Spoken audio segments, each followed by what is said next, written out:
Hello, so if you can turn to page 17 in your Unit 5 packet, we are going to be talking about shifts. And I'm sure you've heard the term transformations. Okay, that's just another term for what we're going to be doing. So if you look at number 35, it says, given the function f of x equals x squared below. So we're given your basic parabola, right? This right here, you can see y equals x squared. All right, it says to describe how the original graph would change if we would do each of these transformations on the bottom of the page.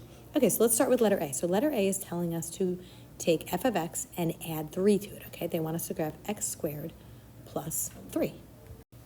Okay, so I went to y equals in my calculator and I graphed it. I graphed x squared plus 3. Now what you notice here is this is the graph of y equals x squared. This is the graph of y equals x squared plus 3. What happened was our vertex was at 0, 0. Now the vertex is at 0, 3. So our function was shifted up 1, 2, 3 units. So if you have a number added to the end of the function, what it does is it takes the graph and it shifts it up. Okay, so we could write on our paper. Now, vertical means we're going up and down, right? So we have a vertical shift of 3 units up. Okay, so that's what we can write on our page underneath letter A. Okay, so if we look at letter B, now instead of having a plus 3 at the end of the function like we had in A, we have a minus 3. So think about what you think might happen. Okay, I'm going to graph it, and let's see if you were right. Okay, so this one I kind of put up over here. If you had said that this was going to shift it down 1, 2, 3 units, you're right. Okay, this is the same graph as our original function, but just shifted down 3 units. Okay, so here we would say, again, we have a vertical shift, right? Vertical means you're going up or down.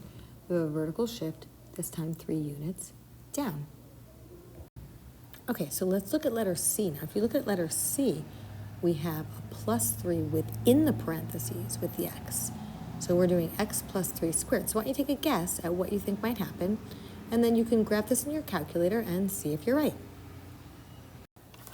Okay, so what I did, only because on my screen we no longer see the picture at the top of the page, this blue curve in my calculator represents the y equals x squared. Let me write that, y equals x squared. The red curve represents what happens when we added 3 within the parentheses. So what you notice is, look, it shifted it 1, 2, 3 units to the left. So when you see a plus sign within the parentheses, right, that actually shifts it 3 units to the left. Okay, so that we call a horizontal. When something goes from left to right, we call that a horizontal. So that's a horizontal shift of 3 units to the left. Okay, so that being said, if you add a number within the parentheses and it goes to the left, what do you think is going to happen when we subtract a number within the parentheses? If you guessed that it was going to move it to the right, then you were right, okay? Because here's our original function, y equals x squared. So when you subtract the number within the parentheses, look at that, it moves it to the right. So this was moved 3 units horizontally to the right. Okay, so again, it's going to shift it horizontally to the right 3 units. Okay, so in E and in F, let's look at what happens when we put a number in front of our function. Okay, so here I'm doing 3 times our function, whereas in letter F, I'm doing 1/3 times our function. So let's start with a number bigger than 1. If we put a 3 in front of our function. Okay, so if I put, just remember, the blue curve is the original curve, and the red curve is our new curve. What happens when we put a 3 in front of the function? So if I were to take this blue curve, right, and basically we call this a vertical stretch. It's a vertical stretch by a factor of 3. What we're doing is we're taking this blue curve and we're almost like pulling the points of the graph away from the x-axis. So we're pulling this graph up, up, up, up, up. We're pulling it away from the x-axis, making the graph appear taller or more like elongated than the original function. So what's happening is your red curve is growing like triple the speed, right? Like think about this. When x is 1, on the original curve, y is 1. But on the new curve, because we took that blue curve and stretched it up and made it tall and elongated, y is actually equal to 3. This is triple the value of that. Okay, when x is 2, on the original curve, y was 4, whereas on the new curve, it's 3 times 4, it's 12. So it's triple the height. So when you basically multiply your original curve by 3, we call that a vertical stretch by a factor of 3. Okay, so you could write that on your paper. It's a vertical stretch by a factor of 3. You're multiplying the y values by 3. Okay, whereas when we have the 1/3 in front of our function, right, if it's a number less than 1, we call that a vertical compression. What you're doing is you're taking this original function and you're almost like pressing it down, and it's causing it to be wider. Okay, so a vertical compression, you're taking this blue curve, right, and you're like pressing it down.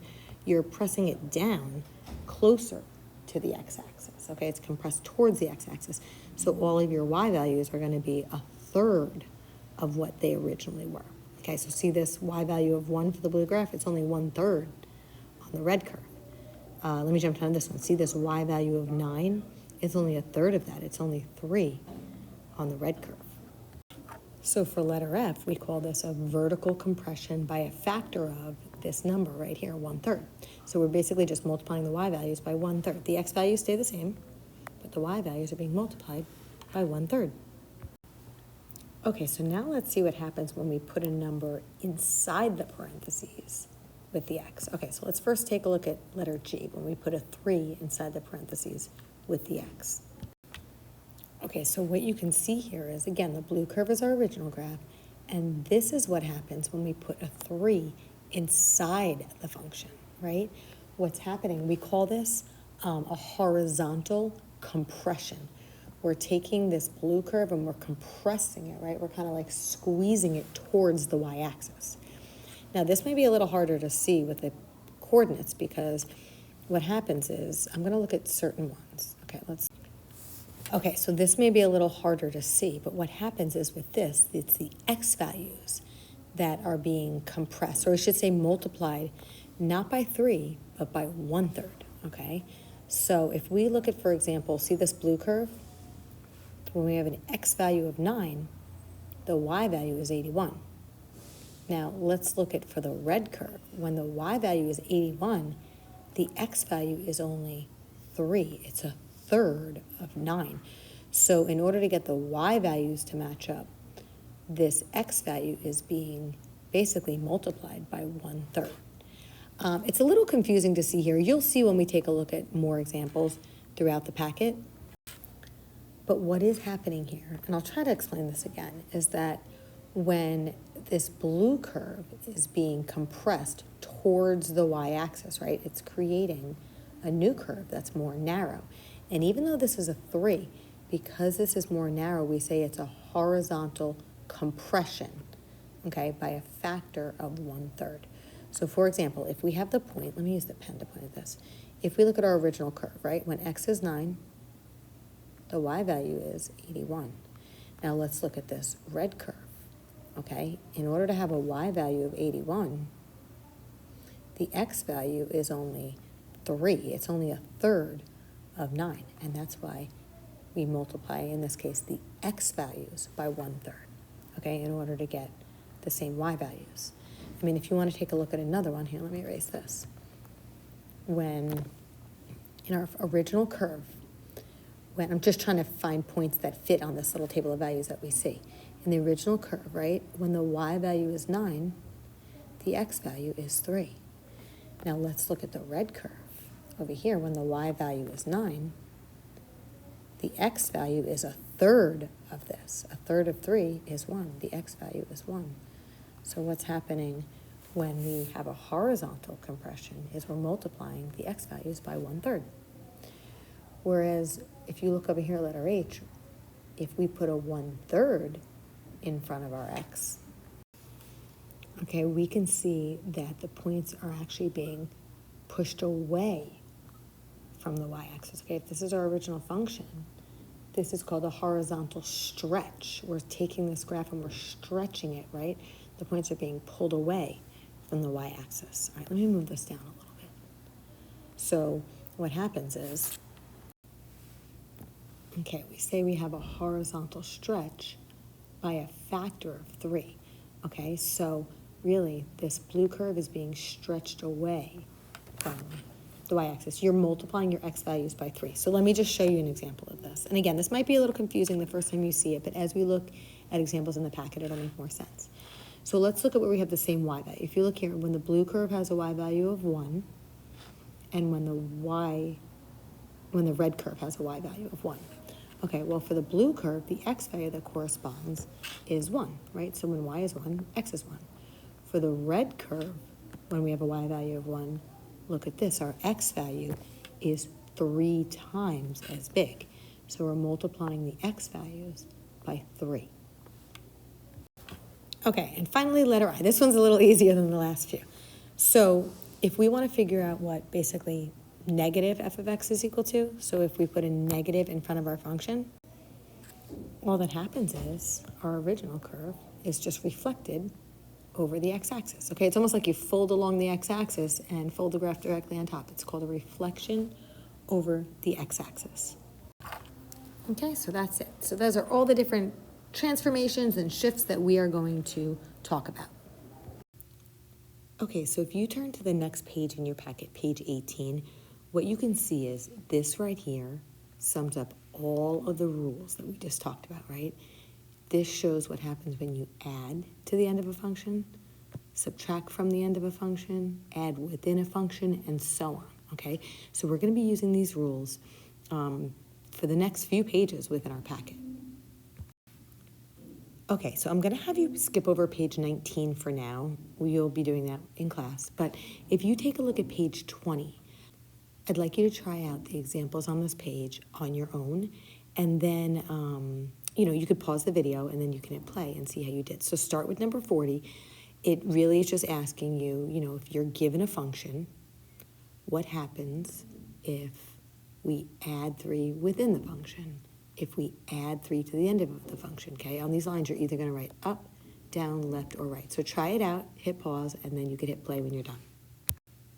Okay, so here we have it. If you add a number within the function, it shifts it to the left. If you add a number to the end of a function, it shifts it up. If you subtract a number to the end of a function, it shifts it down. And if you subtract a number within the function, it moves it to the right, okay? So these rules, they were mapped out for you on page 18, right? These were your first 4 rules. Okay, then if you could take a look at number 41, you're going to be asked, you're given the graph of y equals absolute value of x, and they want you to describe each of the given transformations. So you could hit pause and look back at the rules on page 18. You can try these out and then hit play and see how you did. Okay, so for letter A, we're subtracting a number within the function. So that matches up with the 4th rule on page 18. It shifted 5 units to the right. Okay, so for the next one, letter B, right here we're adding 4 to the end of the function. So we could see that matches up with our first rule on page 18. When you add a number to the end of a function, it's going to shift it up. So in this case, it's going to shift it 4 units up. Okay, letter C, we have a negative in front of the function. So let's think about what that does. Okay, if you weren't sure, look at the very last rule on page 18. Okay, here we're going to have a reflection over the x-axis. All right, letter D, look at this. We're adding a number within the function. All right, so that is going to match up with, let's see, our 3rd rule on page 18. Okay, that's going to shift our original function 3 units to the left. Okay, so now if we look at letter E, what we're doing is we're putting a number in front of the function. Okay, we're putting a positive 5 in front of the function. Okay, so that matches up with the 5th rule on page 18. Okay, so here we say we would have a vertical stretch by a factor of 5. Okay, this 5 is pulling the graph away from the x-axis, right? It's getting pulled away from the x-axis 5 times as fast. All right, whereas with letter F, we're putting a number in front of the function, but this time it's a number less than 1, right? 1/2. So that's actually going to match up with the 6th rule on page 18. Okay, so here we have a vertical compression. Okay, when it's a number less than 1, it's called a compression. So we have vertical compression by a factor of 1/2. So it's actually taking the graph and pushing it towards the x-axis. Okay, so with letter G, we are putting a number in front of the x value within the function. So that's going to match up with the 7th one down on page 18. So we can see here that this time we have a horizontal compression. And we say by a factor of 1 over this number, by 1/5. Okay, so what that means is when you have a horizontal compression, it moves your graph closer to the y-axis, okay, making it appear more narrow. Okay, and then finally the last one, similar to the one before it, except this time we're putting a number less than 1 in front of the x within the function. So that's going to match up with the 8th rule down on page 18. So here we say we have a horizontal stretch, and it's by a factor of the reciprocal of this number by a factor of 2.